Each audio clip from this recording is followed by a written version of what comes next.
तयंग बिना कुछ कहे सीधा अपने बेडरूम में आ जाता है। पूरा दिन ऑफिस वर्क और घर की उलझानों के बाद उसके चेहरे पर हल्की सी थकान साफ नजर आ रही थी। उसने धीरे से अपने कोट उतार कर सोफे पर रखा, टाई लूज की और एक गहरी सांस लेकर सीधा बाथरूम की तरफ बढ़ गया। बाथरूम का डोर बंद होते ही शावर की हल्की सी आवाज़ पूरे रूम में गूंजने लगी। गर्म पानी की बूंदें उसके कंधों पर गिर रही थी, लेकिन उसका दिमाग अभी भी आज शाम के हर एक पल को याद कर रहा था। गार्डन में खड़ा डरा हुआ जॉन्गकुक, उसका कांपना और फिर मेंशन के अंदर का वो शोर शराबा। तयंग आंखें बंद करते हुए धीरे से सांस छोड़ता है। कुकी, आज तुम इतने डरे हुए क्यों थे? उसके पास इस सवाल का कोई जवाब नहीं था। दूसरी तरफ इथन जो अपनी कार को सिटी के एक सुनसान कोने में रोककर तेज तेज सांस ले रहा था, उसके हाथ अभी भी कांप रहे थे। गार्डन में जॉन्गकुक की बदली हुई आंखें और उसकी ठंडी आवाज़ बार बार उसके दिमाग में गूंज रही थी। नहीं, मैं दोबारा उस इंसान के सामने कभी नहीं जाऊंगा। उसने जल्दी जल्दी में अपना ट्रैवल बैग निकाला और ज़रूरी सामान उसमें रखना शुरू कर दिया। उसके चेहरे पर साफ डर था। उसने एक बार पीछे मुड़कर अपने अपार्टमेंट को देखा, फिर धीरे से बोला, मुझे यहाँ से निकलना होगा, जितनी जल्दी हो सके। इथान ने अपना फ़ोन उठाया। स्क्रीन पर वाइन के एक के बाद एक मिस्ड कॉल्स और मैसेजेस देख रहे थे। इथान ने कुछ पल तक स्क्रीन को देखा, लेकिन कॉल रिसीव करने की हिम्मत नहीं हुई। उसने फ़ोन स्विच ऑफ किया और बैग का जिप बंद कर दिया। मैं किसी और मुसीबत में नहीं पड़ना चाहता। इधर किम मेंशन में वाइन का सब्र अब टूटने लगा था। वो लगातार इथान का नंबर डायल कर रही थी, लेकिन हर बार एक ही जवाब मिल रहा था, the number you are trying to reach is switch off. वाइन गुस्से में फ़ोन बेड पर फेंक देता है। अचानक गायब कैसे हो सकता है? और उसने मेरा फ़ोन उठाना भी ज़रूरी नहीं समझा। उसके दिमाग में बस एक ही सवाल घूम रहा था, आखिर इथान और जॉन्गकुक के बीच हुआ क्या था? बेचैन होकर उसने तुरंत अपना फ़ोन दोबारा उठाया और अपने पुराने दोस्त जैक्सन वांग का नंबर डायल किया। 2 रिंग के बाद कॉल कनेक्ट हो गई। हेलो जैक्सन, दूसरी तरफ से शांत आवाज़ आई। वैन, इतनी रात को सब ठीक तो है ना?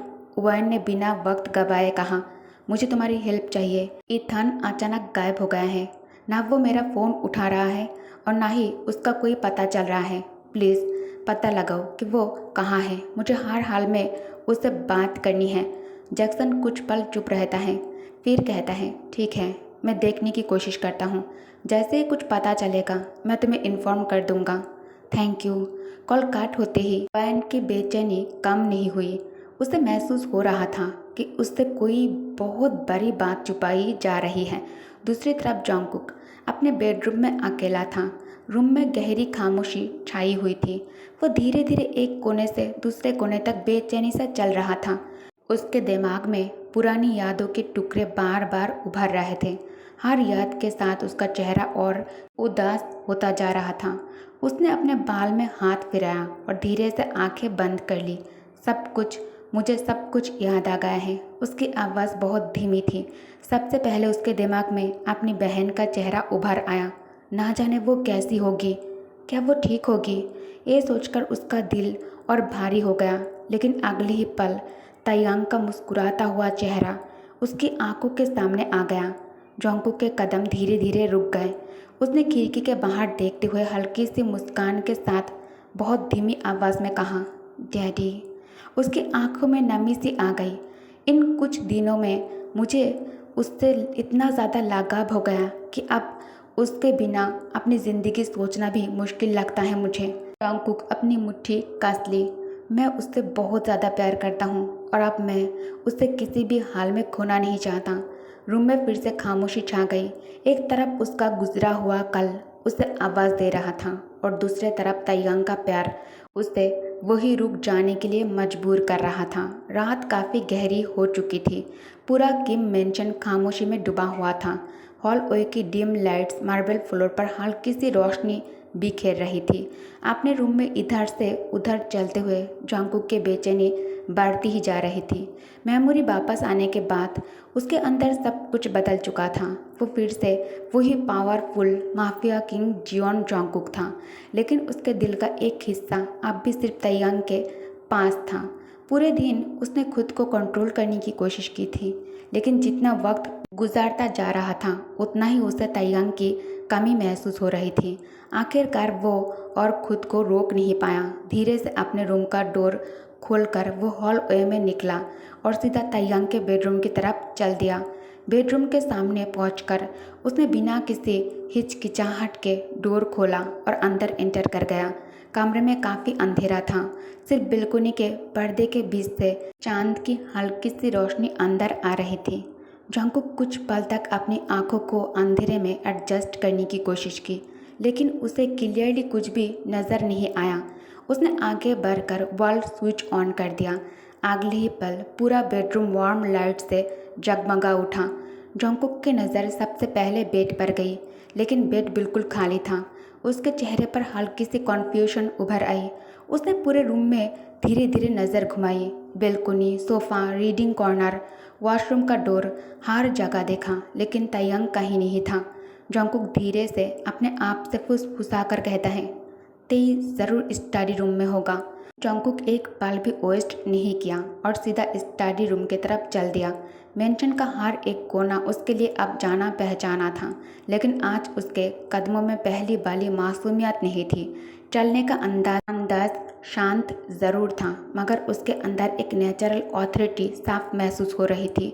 ये वही जंकुक था जिसके एक फैसले पर लोग बिना सवाल किए चल पड़ते थे। स्टडी रूम के सामने पहुंचकर वो एक पल के लिए रुक गया।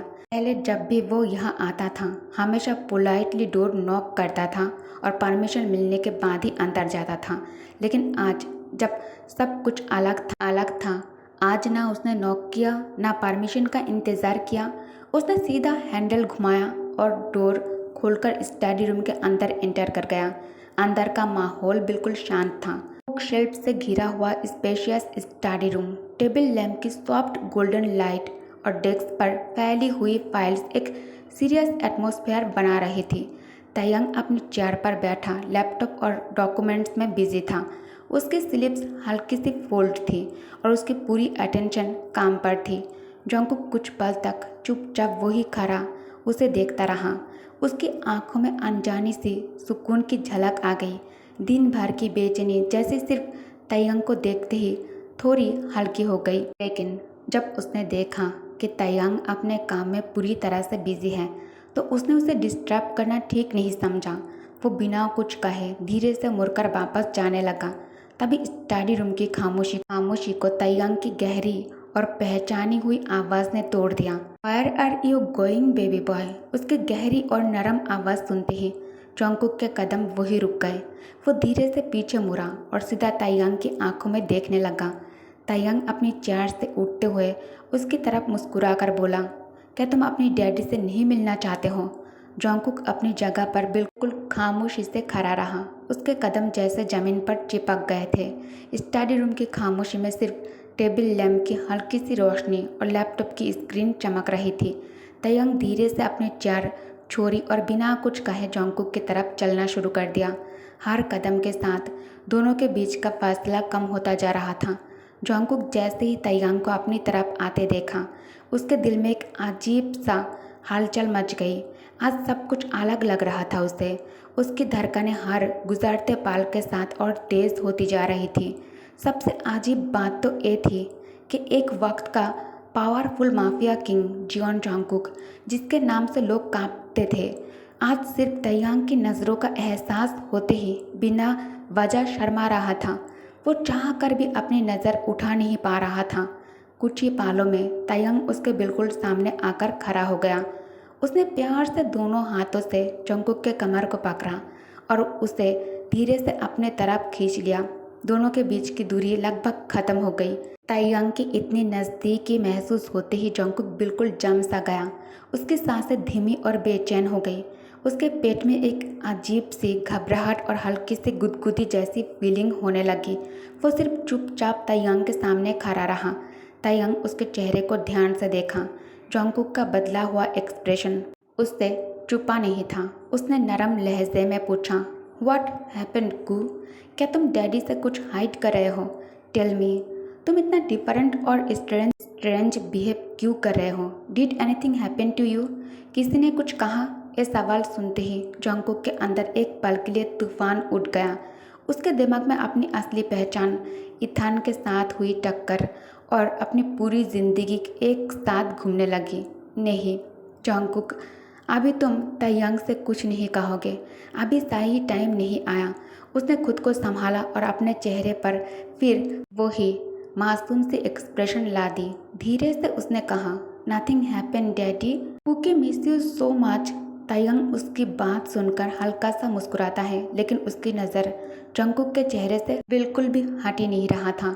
उसने तुरंत नोटिस कर लिया कि जंगकुक एक बार भी उसकी आंखों में देखकर बात नहीं कर रहा था, जैसे वो जानबूझकर आई कांटेक्ट अवॉइड कर रहा हो।